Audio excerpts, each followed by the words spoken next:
Also tonight, good-natured but determined school children hold up traffic in Stratford as part of a nationwide call to arms over climate change.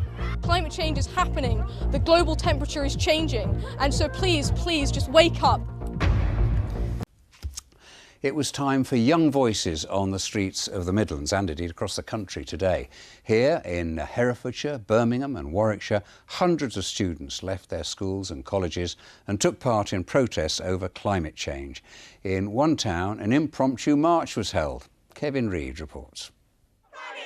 Climate change is not a lie. Do not let our planet die. The birthplace of William Shakespeare in Stratford-upon-Avon, a backdrop for hundreds of school children to protest.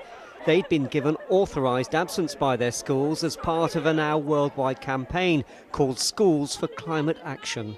They simply want world leaders to listen. There are protests taking place across the globe and around 40 here in the UK, and at each protest they're carrying this open letter to the UN in which they say they want a future and that they're prepared to fight for it. It wasn't long before they decided to mobilise. They led an unplanned and impromptu march through the town so everybody could see and hear their message. At times it was somewhat chaotic, with no police, no marshals or school teachers anywhere to be seen.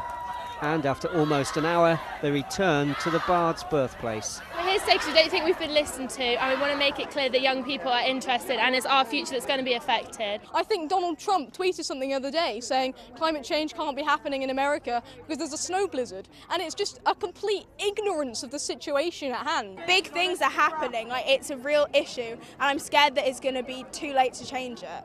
The idea of a protest began in Sweden in September when a 15-year-old schoolgirl, Greta Thunberg, began protesting outside her government's buildings.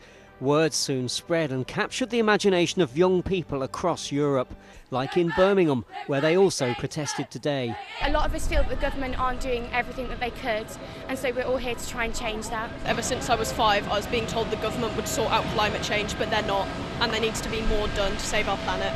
And at Herefordshire Sixth Form College, students came out to vent their frustrations. These young people say it's them who will be most affected by climate change, and they want action now. Kevin Reid, BBC Midlands Today, Stratford-upon-Avon.